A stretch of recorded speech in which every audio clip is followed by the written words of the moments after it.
ஒரு மனைவி தன்னுடைய கணவனிடத்துல எதிர்பார்க்கிற முதல் வரம் என்ன தெரியுங்களா? வீடு, காரு, வேலை வாய்ப்புகள், வசதி, பங்களா, மரியாதை, வேற நேரம், காதல், இப்படி என்னவோ நம்ம நினைச்சாலுமே ஒரு மனைவி தன்னுடைய கணவனிடத்துல எதிர்பார்க்கிற முதல் வரம் என்ன அப்படின்னா, தன்னை தவிர இன்னொரு பெண்ணை தன் வாழ்க்கையில அவன் தொடவே கூடாது அப்படிங்கிறது தான் முக்கியமான முதல் வரமா இருக்குங்க. அது எல்லா பெண்களுக்குமே பொருத்தமானது, சீதைக்கும் பொருத்தமானது. சீதையும் ராமனை அப்படிதான் நினைக்கிறாங்க. அசோகவனத்துல சீதையை சிறை வச்சிருக்காங்க. அனுமர் பாக்குறதுக்கு வர்றாரு. அனுமர் பார்த்துட்டு ராமனுடைய கணையாளியை காட்டி நான் ராமணத்துல இருந்தா வந்திருக்கேன்றதெல்லாம் நிரூபிச்சுட்டாரு. நிரூபிச்சுட்டு திரும்பி போகிற நேரத்துல சீதையை பார்த்து ஒரு கேள்வி கேட்கிறாரு. என்ன கேட்கிறாருன்னா, ராமனுக்கு சொல்வதற்கு ஏதாவது செய்தி இருக்குதான்னு சொல்லி கேட்கிறாரு.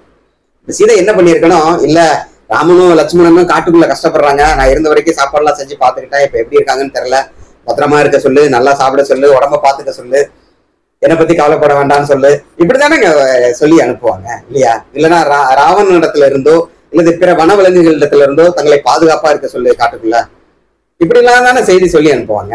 ஆனா சீதை சொல்றா, என்ன சொல்றான்னு இந்த பாடலை பாருங்களேன்.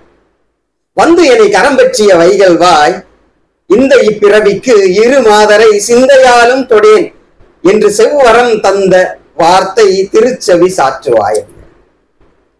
எங்களுக்கு கல்யாணம் ஆன புதுசுல அன்னைக்கு நைட்டு எனக்கு ஒரு வரம் தந்தாரு ராமன், அந்த வரத்தை ஞாபகப்படுத்து அப்படிங்கிறாங்க.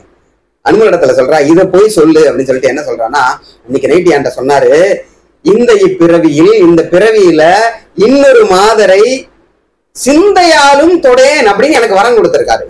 எண்ணத்தினால கூட சிந்தையால கூட இன்னொரு பெண்ணை நான் தொடமாட்டேன்னு எனக்கு கொடுத்த அந்த வரம் இருக்கு இல்லையா, அதை போய் ஞாபகப்படுத்து அப்படின்னு சீதை ராமனுக்கு ஒரு செய்தியை சொல்லி அனுப்புறா அனுமன் மூலமா.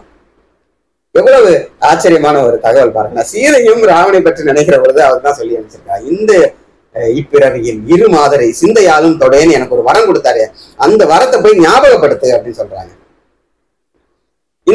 இந்த வார்த்தை இருக்குல்ல, சிந்தையாலும் தொடேன் அப்படிங்கிற இந்த வரியை மிக அப்படியே கண்ணதாசன் எடுத்திருப்பாங்க.